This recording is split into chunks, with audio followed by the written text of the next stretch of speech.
Hey you guys, it's your girl Dash coming back to Real Takes. Today I'll be doing a review to the movie titled Hereditary. It's starring Toni Collette, Gabriel Byrne, Alex Wolff, and Millie Shapiro. Now, before I jump into it, let me just say off the cuff, the movie, I will not be doing a spoiler. I will stay far away from that because some people still might want to see this. Let me just also state the hype with it is real from the way they showed it in the trailers and as well as it's being discussed basically on social media. Now, I will say this. I didn't get involved into the hype. I saw the trailer, the first initial trailer, and let's just say that it grabbed my attention immensely.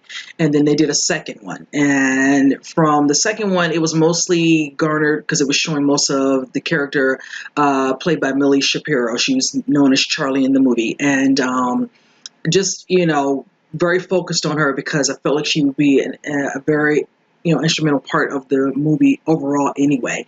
Now, before I jump into it, I would just say a lot of people, came into this movie excited. You're hearing people like, oh, it's great. It's one of the best horrors. One of the things that popped up in the trailer was, one of the best ones since the movie Exorcist. And I'm going to tell you off the cuff, I really wish they wouldn't do stuff like that because first and foremost, The Exorcist is a classic and is one of my favorites of all time, whichever. I wouldn't put it in that same category with that, and I'm just going to kind of from there just go into my reasoning as to why I wouldn't do that with this particular movie. Now, from the way the trailer sets you up, you're thinking this is an overall horror and very, suspense thriller horror type of film. I'm expecting horror and being creeped out. Now, I will say this, there are parts in the movie that are creepy, but I don't get horror when I looked at this movie. I don't get too much of a thriller. I just get those instances, not jump scares, anything like that, just some parts that are creepy within the movie. Now, when I saw this movie, that's what I was thinking I was going to see. I consider this more like a drama. There are scenes that are very gory at times, and like I said, a little anxiety and all that from scenes happening, the anticipation of anxiety of seeing something's going to happen. Now, in this movie, you get to, of course, I saw as the first, second, and third act. I will say this, the way it starts off, of course, you get to know and understand the situation where they lose, not to see the matriarch of the family, but in some ways you can say that Toni Collette's mother, her character, Tony's name is Annie in the movie, and her husband, her son, and her daughter end up, of course, going to the funeral. She speaks, about her mother, and from there is when you kind of learn how her mother really was. She was a very private person. She did a lot of things, she did certain rituals and things that she used to do, and that's kind of how you see how it starts off. You can see kind of the, shyness, the reservedness of Toni Collette's character, Annie, within the film because of the way she was brought up with her mother. I'm trying to remember what they call what she does. She makes certain little houses on. She works for an art gallery, and she's putting together some sort of exhibit. And with that work that she entails, she makes certain scenes of certain things that have happened. And I'm assuming from the way they were showing throughout the movie how she was putting together instances of certain, moments that happened within her own life. You see scenes where you remember the trailer, scenes with her mother when she's having a discussion with her daughter, Charlie, played by Millie, where her mother wanted to be closer. She, loved her when she was a baby, whichever, and she wanted to take on. Now, let me tell you, there are parts in the movie where you will notice there's certain scenes where she, you get an understanding of a certain scene or certain thing or a certain incident that happened. And there's a scene from one of the parts of the house, the dollhouse, or whatever you want to call it, that she's creating. And one thing they don't hold back in this movie throughout the movie is the graphicness of certain scenes, whatever. I won't say what it looked like, but let's just say if you do go see it, you will understand what I mean. When there's a scene with her wanting to nurture her daughter and her mother comes into play, I can only imagine how that went off, because when we saw that scene, us in the theater, we were like stunned by that. So moving on. But one thing I will say also in this movie, with this happening in this day and age, present day, mental health, mental illness is very prevalent in this movie. There's a scene where she makes a comment to Gabriel Byrne. She's going to a movie, but she masks that by going to kind of like a two-step program like they do with Alcoholics Anonymous, where you go when you have grief in the family, you lose a family member, so you go somewhere and you sit in with a group of people and you discuss the grief that you have with that family, losing a family member, friend, whatever. Excuse me, guys. And from there, she kind of finally we get to see she goes into more depth and detail about her past with her mother, how it affected her when she had her son, how it affected her when she finally had a daughter. And you get more of a sense of the understanding of the dynamic of the family, how it shaped her moving forward with her own family, which I actually enjoy. That's why I said I got more of a drama instance than I did anything that was, say, more suspenseful and thriller wise, whatever, and all that. Now, going into the movie, I did love the scenes with Millie Shapiro, who plays the daughter, Charlie. Very interesting. The girl has a very interesting, unique look, which kind of added towards her character throughout the movie, which I enjoyed as well. And very creepy at times. Like I said, I got some creepy effect for certain instances in the movie, but not overall in the movie. I liked her way of acting with the, engaged her when she had scenes with her mother, of course, with her brother, played by Alex Wolff. That was very interesting to watch as well.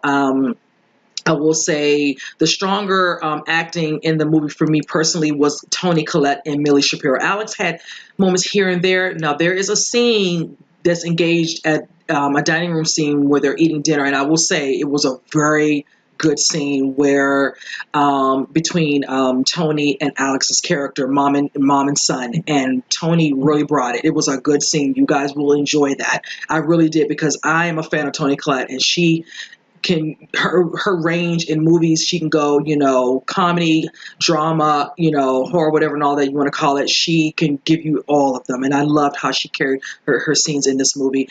I just like how I felt like you get more of an understanding of her, and like I said, with the mental health, with what's going on in present day, with things that have happened with certain celebrities have recently have passed on, taking a lesson with the mental illness aspect of that. That's why I felt that came up a lot, because of the scene she has when she goes to the little meeting, and you get to understand why she feels where she is, how her mother affected her, how she's still affecting her, how she kind of wanted to in some ways blame herself about how things carried on in her life, and how she feels like she could have done some things differently. So I won't go into too much detail, because she does let you know over the course of them, when they ask you to, if you're like a new person and you introduce yourself and they want you to open up to the group, whichever, and at first she's hesitant, and then she does. Now, as for Gabriel Byrne's character, he does he's good throughout the part. He plays the fatherly, part where he wants to be there for his kids, he wants to be there for his wife, and then of course certain things happen,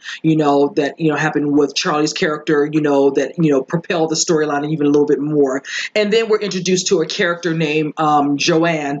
They call her Jo, played by Ann Dowd. She's a wonderful actress. If you all are not familiar with her, she was in The Manchurian Candidate. She was in a movie called Compliance. She was also, of course, a part of The Handmaid's Tale. So if you know that show, you might know what I'm talking about. She plays a very pivotal role in that TV show for the first season.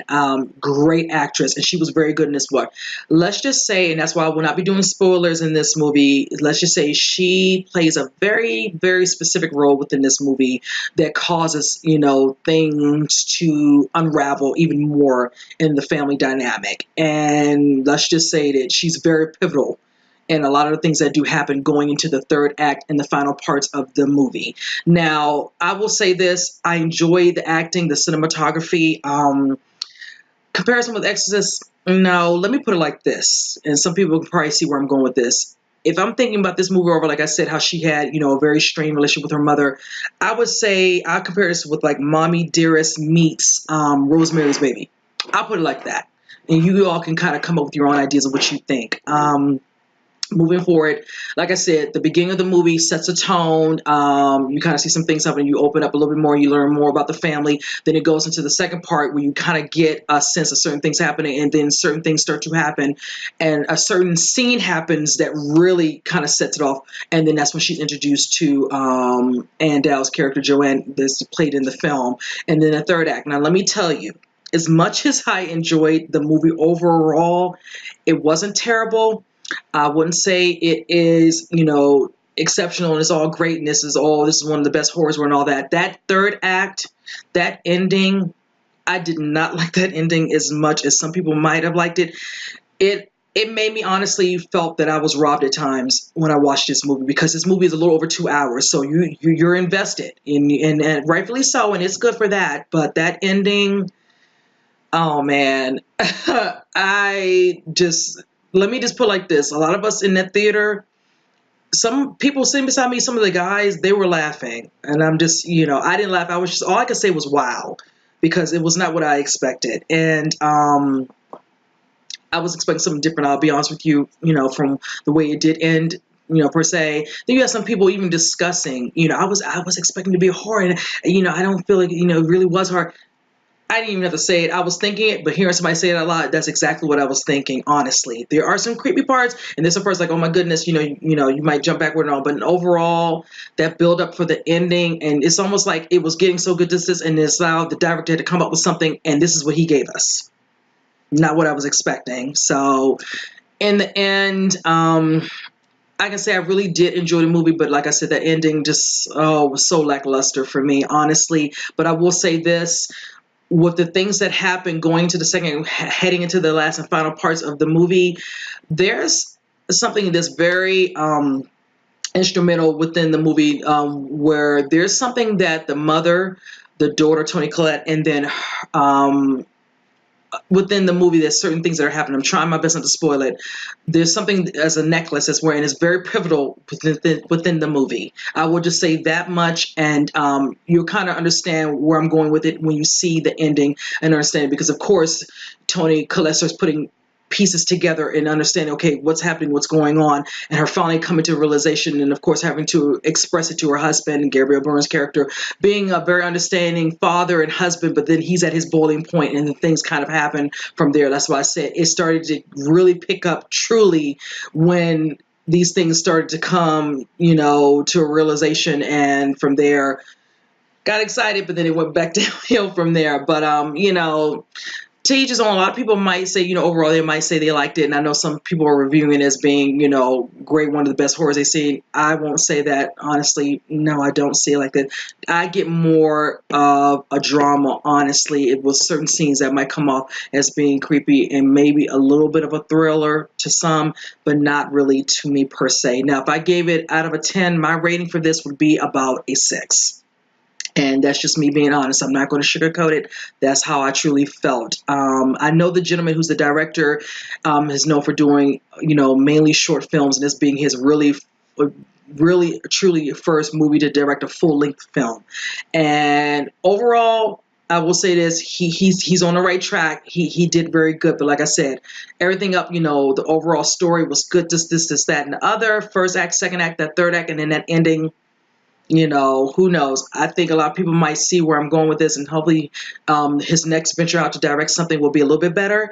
And especially with an ending. Overall, great, but that ending, ugh, no. And let's just say some people will be turned off because there are some visuals in that ending. Some people ain't gonna like it. Let me tell you, a lot of people in the theater were like, okay, what am I watching? But I will just say that. But needless to say, that's basically my review. I will say I'll let everyone else go see it. I would not say go see it. It was not horrible. It was not terrible. And overall, I did enjoy it for what it was. So, but with that said, you guys, when you do see it, comment below. Let me know what you guys think. I would love to get more feedback, and I want some more ideas of how you guys interpreted the film as well. And with that said, I will see you guys on the next review. You guys take care.